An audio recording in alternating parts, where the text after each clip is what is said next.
see if she can.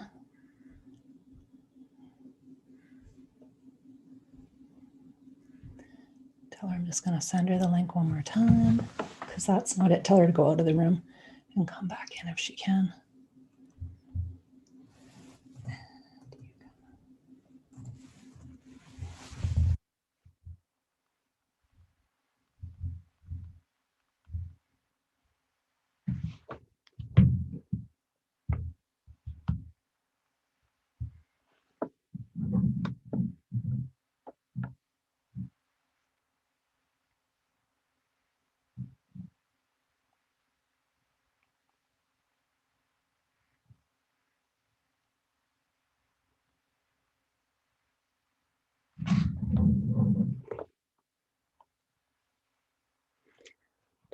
She can try it one more time. Hi, everybody.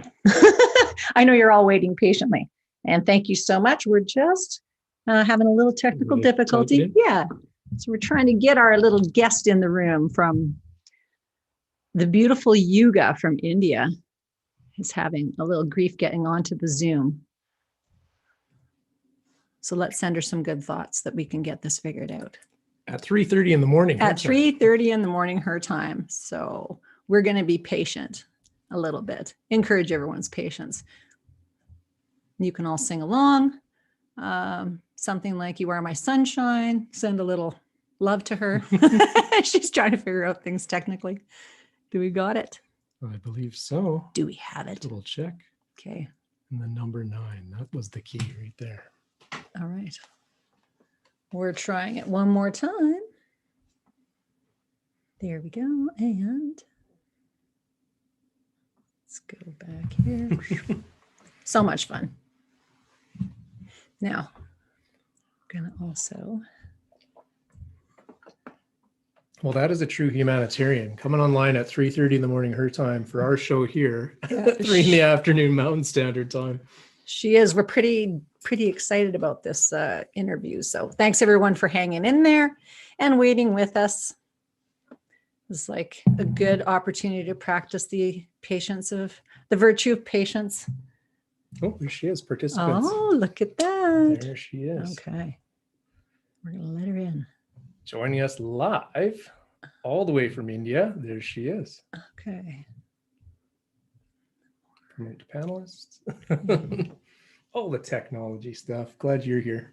Glad we're both here.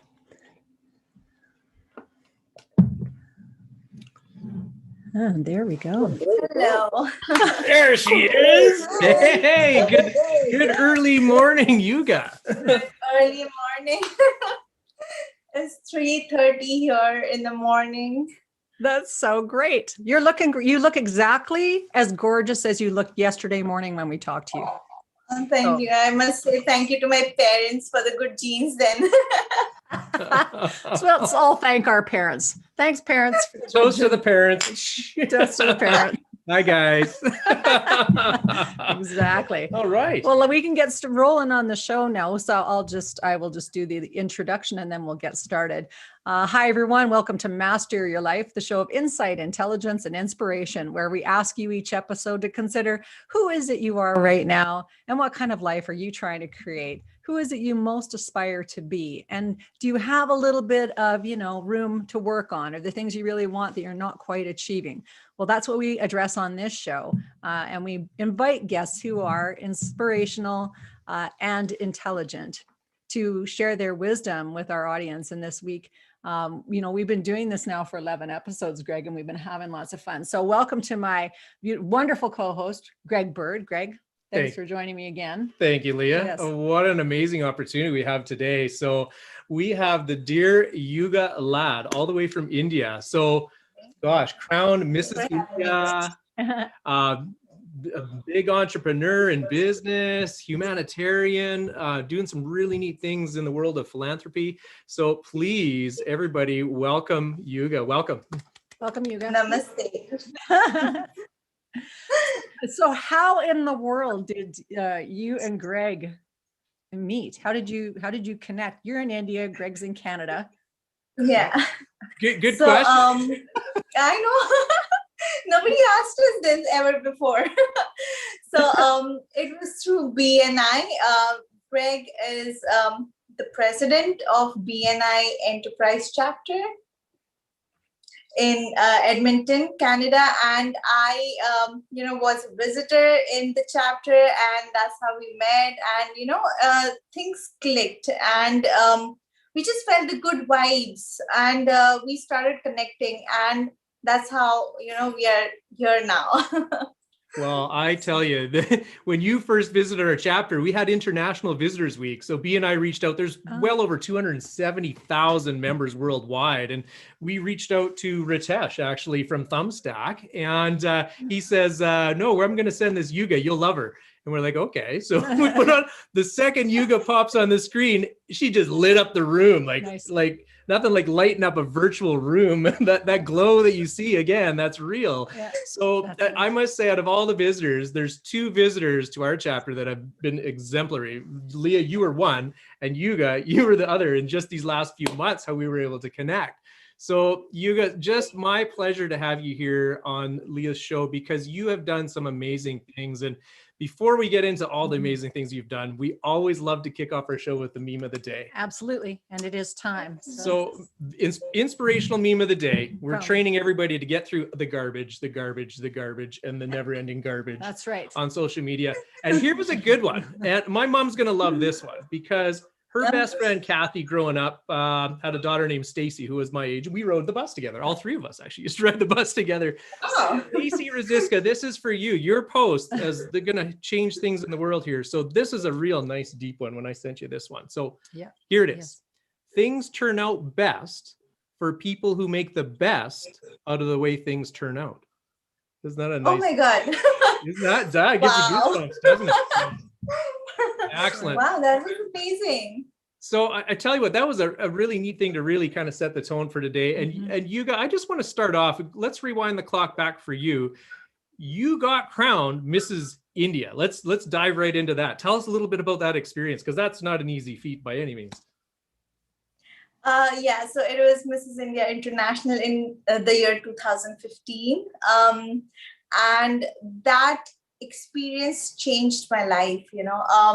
The day I was crowned on 25th April 2015 was the day there was a massive earthquake in the country of Nepal, and immediately after getting crowned, I decided I will go to Nepal and do whatever I could with the crown and with the power of the crown for the kids and the people who were stuck there. Almost 10,000 people lost their life in that earthquake. And I was, it was fortunate that I won the crown, and immediately NGOs collaborated with me, and we all went to Nepal, traveled to Nepal. We helped provide food and water to all those people who needed it. And literally we were walking on buried dead bodies. It was a very, very different experience for me, especially. I saw an old man sitting right there. He was just quiet. He was sitting right outside a broken house, and he was just quiet. And when I went and asked him what happened, out of curiosity and out of I thought he needed someone to talk to. He said, my son and my entire family died right here where you're standing, and my son died helping someone else rescue. Yeah. So it really, I mean, the entire experience changed my perspective towards life. Till then I was very academically oriented.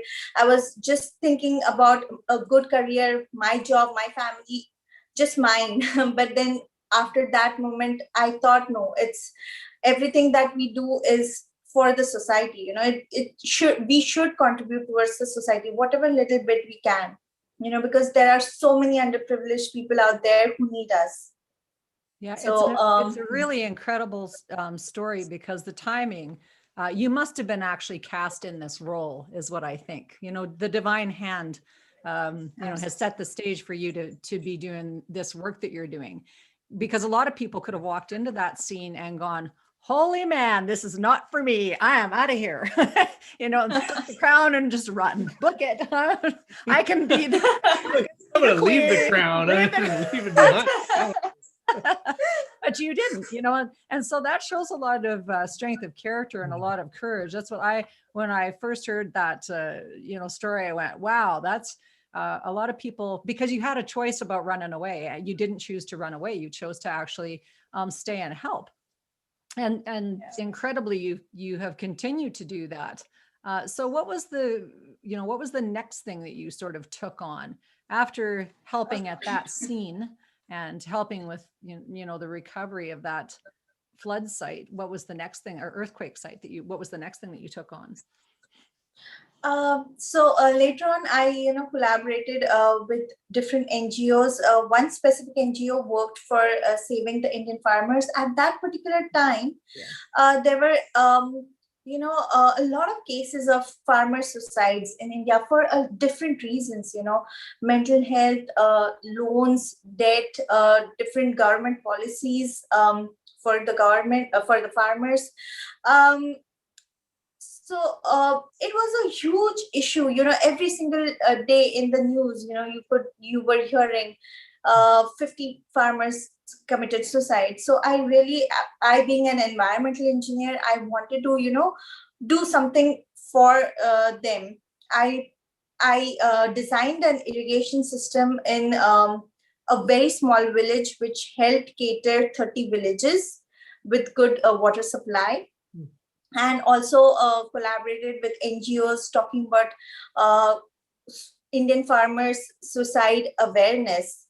And, and then the NGO was helping those farmers in villages set up rain harvesting technology. So these were the small contributions that I, through the NGO, was doing for the farmers.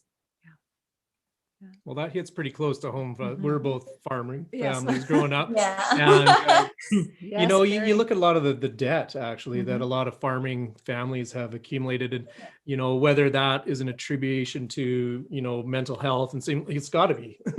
You think of the stress that some people go through with the debt loads, and farming being one thing, but think of the debt loads that people around the world right now over this last year and a half are experiencing. So it's such a tough thing to manage. And we've seen it right down now into our own small community where we grew up, where there was a farming family, and again, some pretty serious issues where mental health came in, and again, with suicide. And we're seeing a rise in Canada. It's alarming. Yeah, I think that we're at about 30% increase in suicides in men, and flashback to like men in general, just all of them. The early days of farming here in Alberta, my grandfather came over from England and looked at a piece of land that he had pre-purchased and went, when he got here, he went, no, this is not a good place for growing crops. So then they bought land, further south and further east and south. And then it was good producing land. So when you talk about India and the agriculture scene there, sounds similar to me. And one of the things my dad was reflecting on when he was talking about these old farming families is that a lot of the fathers had heart attacks. And it was because they had taken out loans to pay for, their farms, and then they couldn't pay the loans, and the loans got called, and then they were losing their farms. They didn't know how to support their families. And though people didn't necessarily attribute it to that, it's like, as my dad was reflecting back, he's 82 now. We were recently talking about this, and he was sharing these stories. I'm like, yeah, well, I can see why they would have been having heart attacks, because of just the amount of the workload, the stress, not being able to provide for your family when that's your job, or you feel like it's your job as the male, protect, provide, profess, stake your claim, and, and make it happen. So Indian farmers sound like they're very similar to Canadian farmers, or, maybe it's a worldwide thing where, people who there are stewards of the land and are trying to make something happen, and they can't, get very frustrated, and then it shows up in their health. which is kind of what this show is about too, right? The divine health and the financial well-being. So with your work with those farmers, you're very humble. I love, it's like, well, I created a little irrigation system, and then we had Just a a little irrigation system. A little. That would probably be a bit more bigger project than I think she led on to yes, there. Right. Yes, exactly. The other thing in recent news in New Delhi is that the recent stats for farmers there is that there was 10,000 farmers that had committed suicide in 2020. And so there's lots of things politically going on. We won't get into the weeds too much about that, but the numbers of suicides really should be alarming to people. We're put on this planet to have a good time, and clearly lots of people are not having a very good time right now. Yeah, absolutely. India being an agricultural, country, almost 11% of the total suicides in India are, farmers committing suicide. So it's a very alarming concern. And I think the government should and is probably, bringing in a lot of policies that might revolutionize the Indian farmers, but it'll gradually happen. It'll take time because India's population is huge. It's 1.3 billion. And to administer all of them, with different policies, it'll definitely change, but eventually and gradually. So hoping for a good future for Indian farmers. Yes. I have a question though. Yeah, go ahead. So India has a tropical, weather throughout. But in Canada, with mostly winters, what do the farmers do during the winters? I have this question. Go ahead. That's a great question. So I'll speak from experience in our family farm, as we had a cattle farm as well. So during the winter months, obviously the calving season is, I don't know why in the 40 below that we used to have calving in January, but that was the thing. So I still remember my dad and grandpa and Uncle Ron being out there delivering calves at all hours of the night. I'm like, oh my God, I think you guys are crazy. But that was the way we made money as farmers. So we had both. We had the grain crops, and then we had the cattle. And then since then has turned to pigs and goats and sheep and whatever else. So that's a great question, Yuga, and a great perspective to share for you. Back to there. No, did that answer your question? That's just from one perspective. Yes. I always used to wonder, because I lived in the United States for few years, and then I used to wonder, what are the farmers doing during the winter? So we used to go out for strawberry picking and apple picking during the summers, but I used to be, what are they doing now during the winters? It's minus 20 degrees out there. But now I get it. Well, and I think also there's been diversification, and there are people who are doing greenhouse operations throughout the year. So depending on the size of the farm, growing all kinds of things, vegetables, pot. Just, but yes, that was my look. Not on our farm. Oh, sorry, that was a look.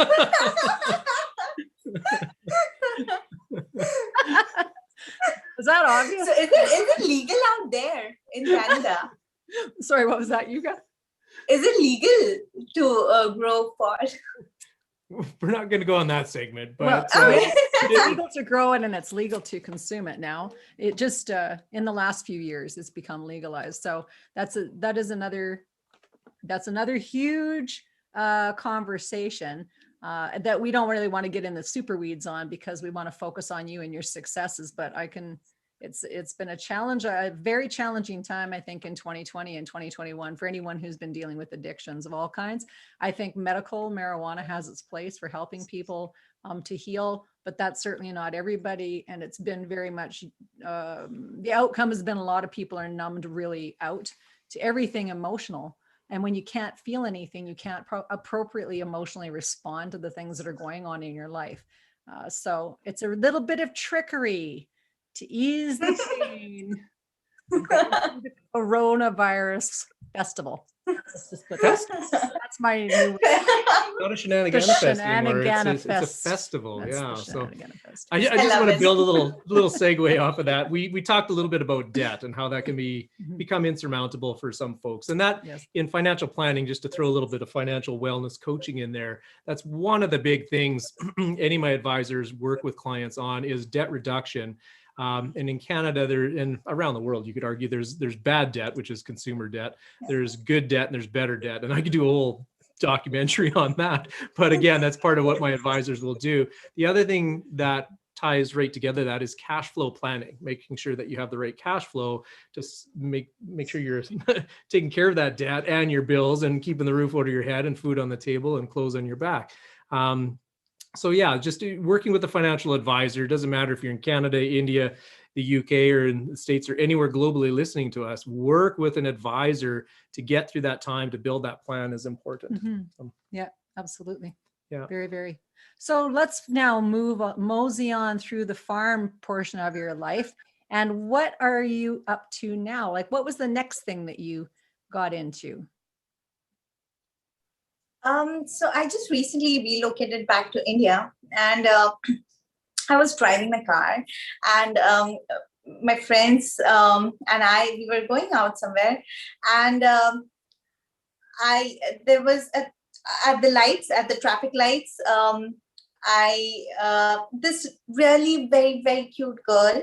Okay, she just popped, and then she was drawing a smiley on the window.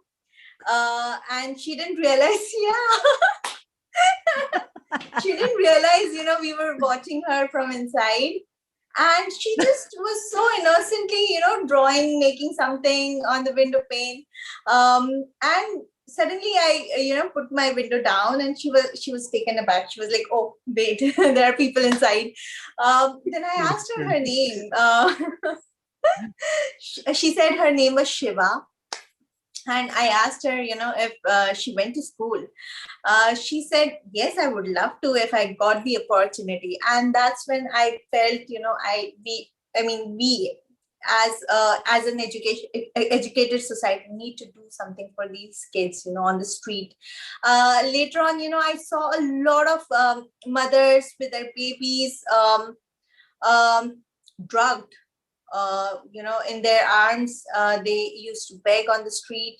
I really felt, they needed help. But, when I talked to my friends, they were like, it's a whole, underworld thing involved with the, the whole begging industry. I have no idea what it is called, but it's a whole business wherein, people do it and do it for drugs. And those innocent kids have to face all those consequences. They are drugged. We all friends collaborated.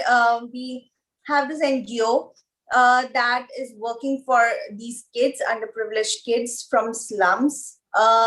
We, identified 4 slums in Mumbai. Huge, they were huge slums, and those places were really, really difficult for anyone to live. We went there and we distributed educational kits to almost 6,000 kids, and now we are setting up libraries in those slums for these kids. So that's the next project. Yeah. Very incredible. And so for people who listen to my other shows, they maybe have more of a familiarity with, we talk a lot about human trafficking. Human trafficking is the #2 industry worldwide. And most people might think it's drug running and then war, but it's actually not. It's like drug running and then human trafficking, and then war, I think, is #3 right now in terms of business.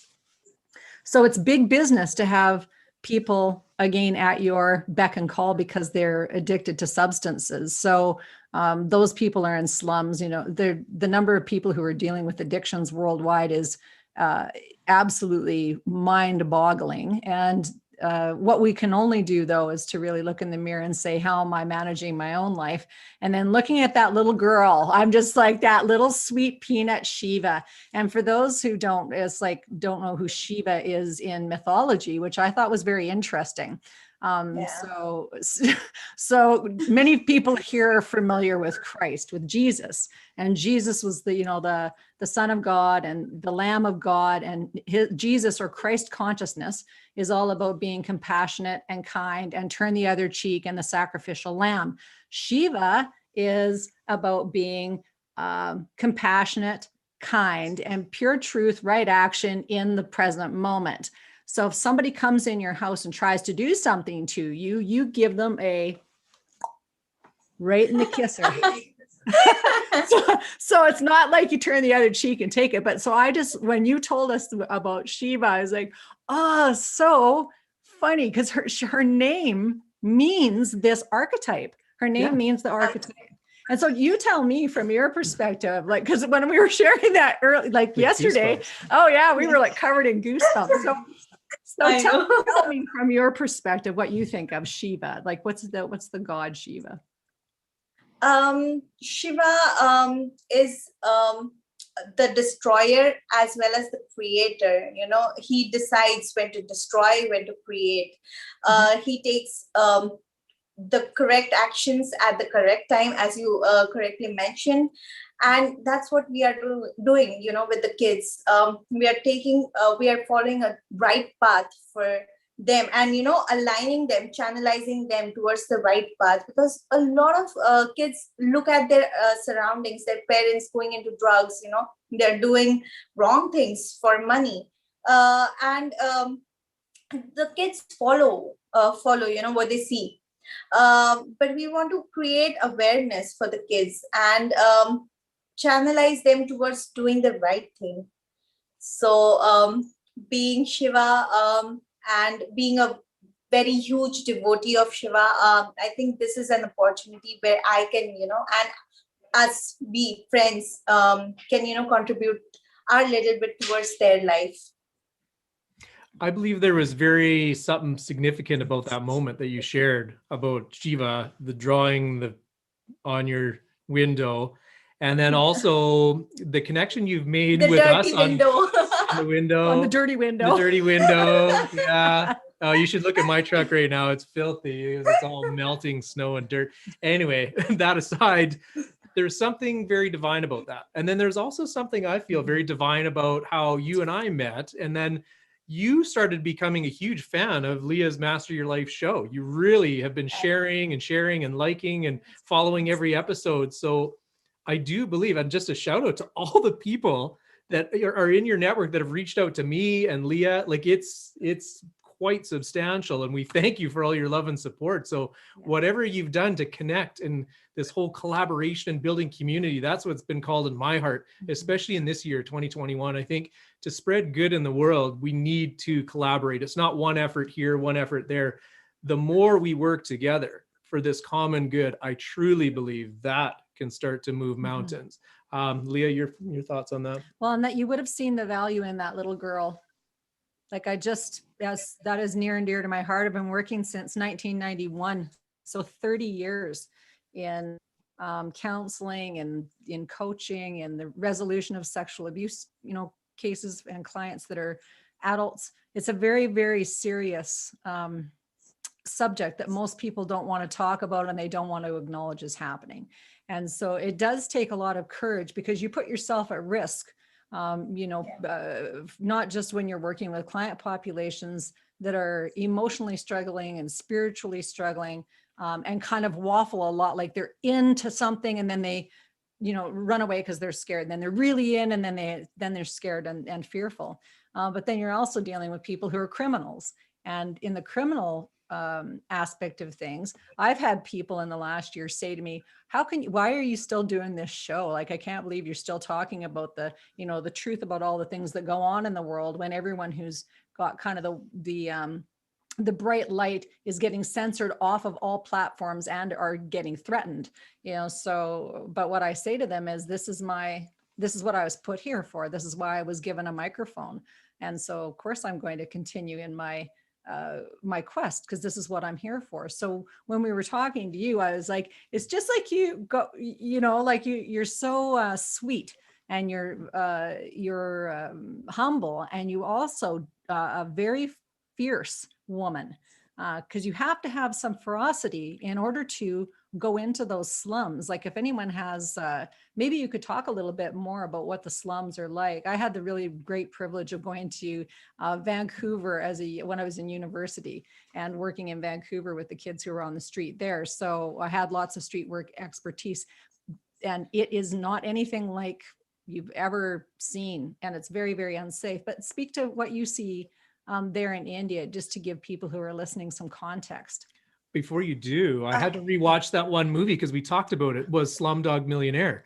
And you have seen what goes on. And I watched that movie, and Leaha had texted me saying, how you enjoying the movie? I'm like, well, it's great, but it's appalling at the same time, just the stuff that goes on. And I'm sure that's only just a snippet, just the tip of the iceberg of actually truly the evil that's going on there. So from your point of view, Yuga, if you choose what you want to dive into and talk about your experience there of seeing these children in the slums.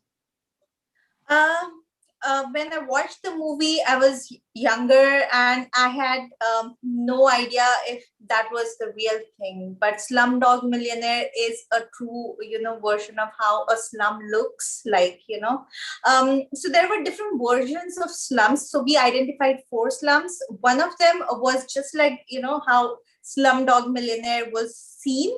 The other was a complete underworld, thing wherein lot of crime. It was in a place called Govandi. That was a completely different scene. When we walked there, the person whom we were talking to, she said that you're standing right where, just few months back, a kid had murdered someone else. Yeah. It was a very, very, very scary slum wherein, there is a lot of crime, and and people get away with murders just like that. That was a different kind of slum. And now what we are trying to do is we are trying to, get together all those kids, and we got them together in one of the meetings, and we asked them what would they like to be. And most of them wanted to become doctors and help others, especially during the lockdown and the corona scenario. The front end workers, the heroes were the doctors, and looking at all that, most of them wanted to become doctors. So these are tiny dreams that may come true if they are channelized properly. So that's something that we really want to do. Yeah. Completely covered in goosebumps, those little sweethearts, right? That they still have their compassion intact after being born into that situation. It is an incredible thing to see and to revel in, that these beautiful little beings, and they're all around us in every country in the world and globally, just to see that's where the hope is, and that's where the help is for humanity, is recognizing these little sweethearts. So 6,000 children you brought educational packages to. How many kids and families are showing up to the community development things that you're working on? Like meetings, when you have meetings and things. So not a lot. Yeah. And it didn't surprise us because, that's something that they are not looking forward to. They just there are 2 categories of families in the slum. One which keep producing kids so that they could help them earn more income, and the other is just illiterate about reproduction, and they don't care. Their kids are living in the worst of situation. They just, all they care about is to live that particular day, to have food in their plate. That's all they care about. So it's I don't know. I just get it's something that I can't describe. I experienced walking through those lanes. It has inspired me to do more towards this, and I'm sure I will. And moving forward, also due to the lockdown, the different villages in India, the education has completely stopped. We also want to do something for those kids in the villages. The scenario in villages is very different than slums. Those are good families in villages, but due to the lockdown, they don't have internet, they don't have phones, they don't have laptops to go do their online education. So kids are just sitting at home without the school. So yeah, we are also thinking on those lines, how we could help them. Well, I just love your compassion for this, and you just truly are a humanitarian in every definition of the word. We need more leaders like you in every country, and you've described a situation that's so different than maybe what we experience here, but still, it's still a problem. It's just making a difference and just trying to unite the people. So Yuga, if you had a wish to just wish out there into the universe, I don't know how many people are watching today. There could be 34,000, there could be 2.1 million the last time we checked. What do you need in terms of support, resources, people on the ground? Describe a little bit of what that would look over this next year, 3 years to help you in your mission. I think if people are compassionate enough, just compassion is more than enough. A lot of people want to help, but they don't know how to. So we through the social media. I mean, social media is such a huge has such a huge impact now in today's life. We send out messages asking for help. Immediately we get help. So it's just that compassion, that inner feeling of doing something for someone else is more than enough, and things just happen. Yeah, beautifully said. And one of the things that we talk about on the show, or have talked about in private too, is there's so many people that are looking for ways to give. People who have lots of resources, but they really don't know what to do with them. And so we've been talking more and more about the concept of planned giving, because we're also moving into this age and era where wealth transfer is happening in the real world. And so what is the most strategic ways to do that? And Greg, maybe you can talk a bit about the planned giving. Yeah. So what we see in Canada, I'm just going to speak from my perspective of what I've seen just in the territory. And again, I've got like 900 different advisors that work within our MGA or our brokerage. And there's one in particular, I'm going to mention her name because she just does this beautifully. And her name is Jane. And what Jane does and works with these big, I wouldn't even say high net worth clients, I would say ultra high net worth clients. And once you tip over 10 million Canadian dollars, that's a small fortune by any means. And what's so sad is a lot of this money is trapped in these big corporations. And at the end of the day, if they don't have proper planning and they don't do anything with it, they don't take action, guess who becomes the big beneficiary of it? The government? In the form of income tax. I'm going to guess. So let's just have a little trivia question here today, because I love to be a game show host. He does. Yeah, I do. So let's just guess for a second. I'll give you a multiple choice. We'll do like Who Wants to Be a Millionaire, just like that movie, right? So let's do a movie. So guess what year in Canada, because it's different for everybody. Guess what year in Canada that income tax was introduced? Was it A, 1867? Is it B, 1917? Is it C, 1939? Or is it D, 1945? Yuga? What would you like to pick? I am going to cheat. No cheating. You can use the lifeline, 50-50, poll the audience, or phone a friend. I want to answer. What's the answer? Is it A, B, or C, or D? it's 1916. Is it true? Actually 1917. So 1916 wasn't, that's when they talked about it. So 1917. And do you want to know the reason why they brought in income tax? I want to know. You know the answer. Do you want to share? No, you share. Is it the First World War or something? To fund the war effort. And guess what? We're still funding the war effort today with all the income tax. So my question to all the high net worth or ultra high net worth individuals that choose to do no planning with their corporation or their own personal estate, what kind of legacy do you want to leave?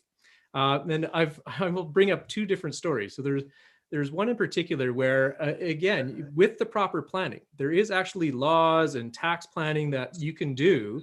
And again, this is different across every country, but it's still a thing. The advisor can actually plan. And what Jane does within her practice is use a pipeline strategy, and they use actually corporate giving.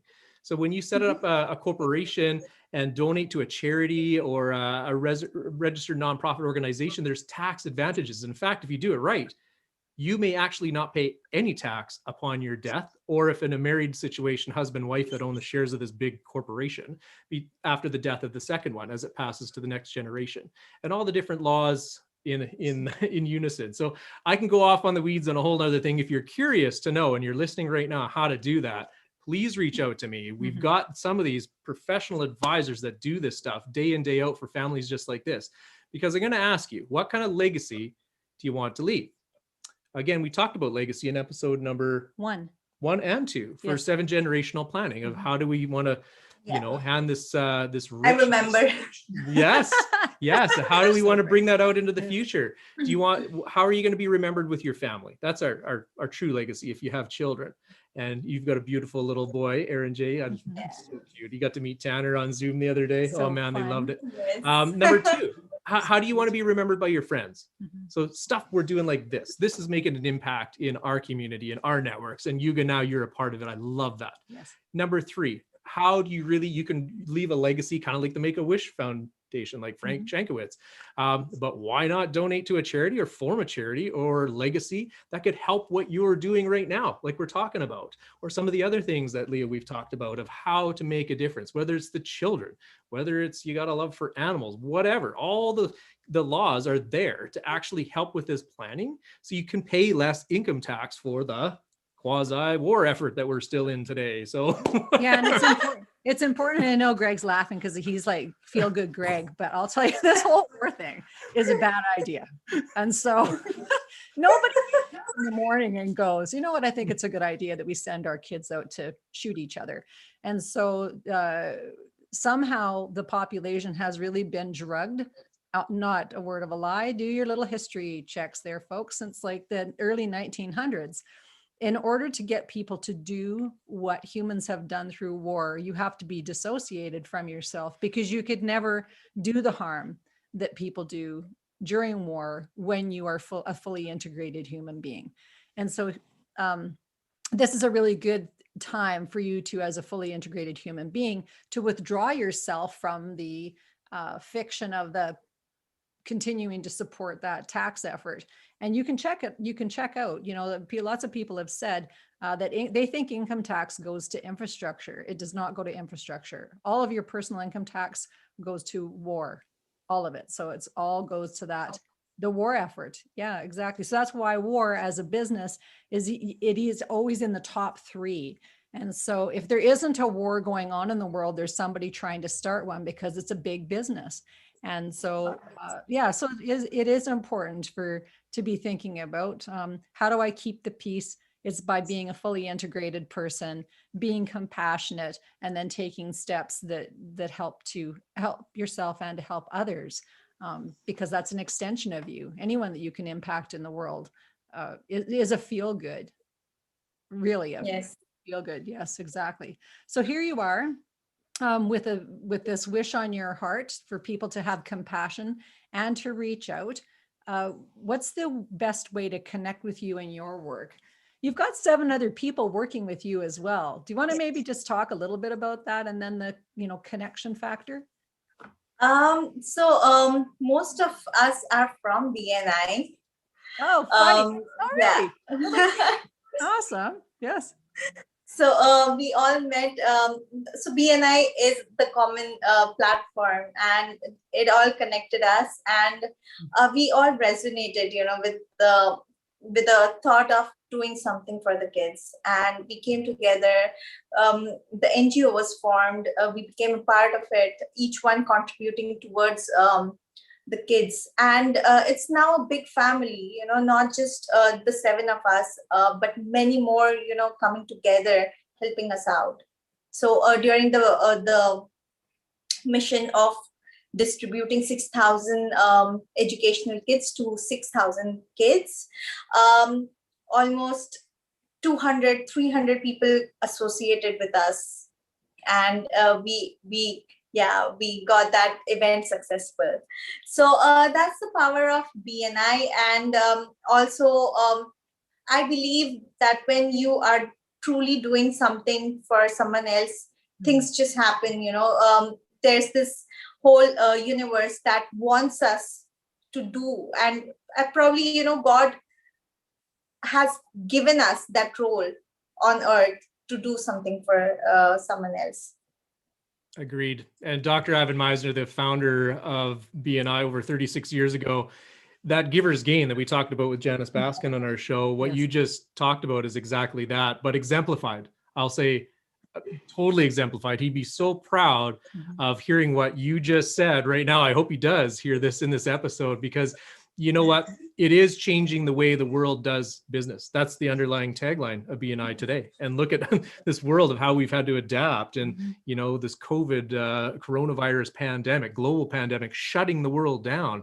Man, has it affected us in so many different ways. And you described one in a way that, I didn't even think of here, because you talked about the villages shutting down, and they don't have laptops. They don't have phones. They can't have the education now that those kids were so used to. So I'm just so in awe what you and your colleagues are doing to come together to truly make a difference. That is just, that just warms my heart, and I've got goosebumps all over just talking about it. I'm just so proud of what you're doing. You guys, so excited to have you even speak about it, right? Yes. Thank you so much. Thank you. The thing is, it's just one step, forward. And I'm sure there are so many other things that we would collaborate and do. But we'll take one project at a time, so that, whatever we do becomes successful for those kids. And even if we impact one life, it's a huge accomplishment for us as human beings. So that's the ultimate goal. One of the things that I loved also, that when we were talking about this prior, when we were preparing for this interview, one of the things that you said is that like you've got your hands in the clay, so to speak, so you've gone to these places, you've helped people during really low times. You've gone into places that haven't smelt that great. They haven't looked that great. They've probably not been very safe. And still you come out with this idea of how do we actually make it better? And that's the little Master Your Life, anthem, really. The mantra is, how do we make it better? How do we make ourselves better? How do we help other people through mentorship, through coaching? But the inspiration really happens when you are doing the thing. Not just talking about it, but when you're actually doing it. So you had mentioned that maybe you would be teaching these kids at some point in the classroom. Do you think that? Yeah, and it was your idea, Leah. Thank you for that. Just keep reminding you. Teach. But why is it important that you teach? What's important about that? I believe that, I think you can, put it in words correctly. I'll just explain you what I learned from you yesterday. So when we are setting up libraries in the slums, we are just going to give them an opportunity to study what is there in the syllabus. But when you explain to me, more than that, we need to actually educate them to teach them how to survive, about their mental health, about a lot of other things. I think you can describe it so much better. Leah, why don't you do it? Right. Well, because you're already doing it. So I just took what you guys are already doing. But the when you're working with people in war zones, or when they're starving, when they're in survival mode, they're not really thinking about having a glossy life. They're just thinking about how to get the next piece of food in their mouth. So they really can't even learn very well. But the learning how to stand up for yourself and to have courage in the face of what seems like insurmountable odds. I laughed at the beginning of 2020 when our Prime Minister, Justin Trudeau, came on and said, we're living in unreasonable times. And everyone keeps parroting that. And then I think about like my life, Greg's life, lots of people's lives have been really blown up for a long time and you guys all know who you are.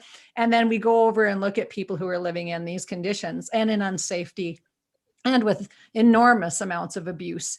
And, then we say, well, let's teach them a little something. It's like, but how open is the vessel to being able to take in the teaching and into learning? And so one of the things that happens during war is that the winners always strip the libraries. It's one of the first things that they do. And they try to get rid of the history of the nation. Burn the books. Burn the books. Exactly. And so we see this right now in this cancel culture and people can, again, do your research, but it's happening all over the place, and censorship.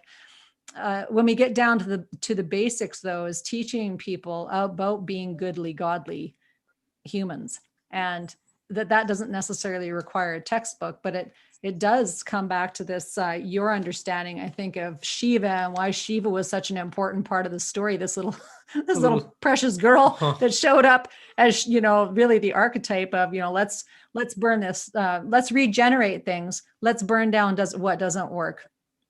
And let's act in with the ferocity that's required. But people need to have inspirational mentors that they can see doing that work in order to do that work. And so here you are and your friends, whether that's 7 or 200 or 5,000, who are the best mentors that they could have, because they can look to you and go, holy, look at Yuga. She shows up every day and she's got a smile on her face, and she, is the best smile and so compassionate, listening, all of those things. So that's why I think it's like you need to teach, is because you teach by example, and you are such a wonderful example of, a divine being. So fantastic work. Yeah. I'll just echo what Leah just said. Just, I can only just put myself in the eyes of that small child that day, and being shocked as the window rolls down, thinking, oh my God, am I in trouble? And this beautiful goddess appears on the other side of Mrs. India. Oh my God. And it's so symbolic for what you're doing. We need more leaders like you, Yuga. And my call to anybody listening today live, or that's going to listen to this recorded broadcast, please reach out. And you know what, if you feel inclined in your heart to help, please join us in this mission to make a positive difference in the world. That's my beck and call to all of you. Let's build this community. Let's collaborate. This is a new year. It's a new year of building and a new year of coming together. So Yuga, how's the best way to get a hold of you? So I have my LinkedIn. I am mostly active on my LinkedIn. That's where, everyone can connect with me. It says Yugandhara Lad. So my name, Yugandhara, so I was renamed Yugandhara. Initially, I was named something else. My name was Nisha, but then my mom saw a lot of leadership qualities in me, and she changed it to Yugandhara. Yugandhara means the leader of the entire era. So Yug means an era. Did you just get Totally. Wow. So she saw a lot of leadership qualities in me. She saw the never give up attitude in me. Whatever happened, whatever challenges came my way, I always stood up. I rose and I fought back. So yeah, Yugandhara. Love it. Beautiful. Yeah, it's absolutely beautiful. Absolutely beautiful. What a story of inspiration, I tell you. Yes, absolutely. Absolutely gorgeous inside and out. So that's the goal for all of the human beings. And I, again, just applaud your work with the kids. I'm a grandmother of 3 and just got announced. So for our little audience that listens in regularly, yes. So I've got 2 grandsons and a granddaughter, and just got announced yesterday that another grandson will be expected. Congratulations. Thank you. The beginning of July. And this is really important work that we're doing here. The sanctity of life, the preciousness of life, the preciousness of these children is our responsibility as adults. It's absolutely our responsibility as human beings to protect the little ones, because they can't protect themselves. It's our responsibility to do it. So with that, mantle, sort of take up the mantle of that and look around for people who are in trouble and help them out when you can. Help support moms who are trying to do their best. Without hesitating. Without hesitating. Exactly. Yes. Exactly. Be the man, as we said in whatever that was. Or be Yuga. Be Yuga. Be Yuga. Be Yuga. Be like Yuga. I tell you, the world needs more true leaders of the era like yourself. And I tell you, that is an understatement. As we've got to now showcase you on the show here live, I hope all of you realize what we both saw, because in our interview yesterday with you, we had goosebumps the entire time. And we even went way off in the weeds, even more than what we're doing today. So my mom's like, I want to know more. I know you're saying it, Mom. So we'll leave that for another day. But how we close out the show is, like I said, a plea for help. Number one is, how can they reach out to you? LinkedIn, they've got your name. Let's just, let the love pour out, and hopefully you get some people stepping up to the plate here, whether to donate their time, resources, or this planned giving that I talked about. It is a thing. So we can help you and connect you with people to make that happen, right? A lot of people just don't know how. Reach out. We'll make it happen. But we always like to close out the show with a song that kind of ties everything together. And we challenge you. I asked you, Yuga, what is your favorite song? And would you be willing to sing it? Because I know you have a beautiful voice. So what's the call? What's the song? And do you want to sing a little part of it? Yeah, sure. I would love to. So this is a very famous song in India. It's based on the kids on the street. So it says, नन्ही मुन्ही बच्चे तेरे मुट्ठी में क्या है, मुट्ठी में है तकदीर हमारी. So it means, oh little child, what is in your hand? What is in your fist? So the child opens up his hands and he says, it's my destiny, which I will write for myself. Wow. Wow. Could you just sing that one more time? Because we actually have enough time to hear it one more time. Can I, play it? Yeah, if that's okay. Sure. You have a beautiful voice, though. Song. Oh, thank you. So it says, नन्ही मुन्ही बच्चे तेरी मुट्ठी में क्या है, नन्ही मुन्ही बच्चे तेरे मुट्ठी में क्या है, मुट्ठी में है तकदीर हमारी. That's all. Oh, I'll tell you what, for 4:30 in the morning. Yes. As a singer, I can tell you that is a tough thing to do.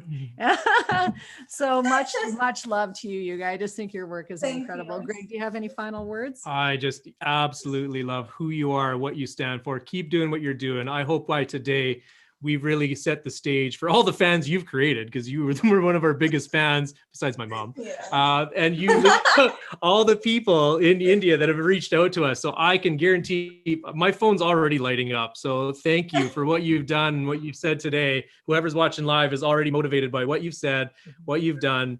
You said it best. You sung it best. Thank you, Yuga. Thank you so much, Yuga. Thank you. Thank you for having me. Oh, you're welcome. Maybe we'll have you again. We'll see how things go. Absolutely. Absolutely. Would love to. Back out because we're live. And I want to say thank you to you guys for starting, mastering your life, because it has impacted me as a person. I've seen you guys since episode 1, and when you call these inspirational persons on your personalities on your show, when you understand about their life, you feel more motivated, because each and every person, goes through ups and downs, and it's the downs that you really need to, fight back and get up and rise. I think you guys are doing so good. A lot of people should listen to you, and you gave a lot of tips as well, how to live your life the correct way.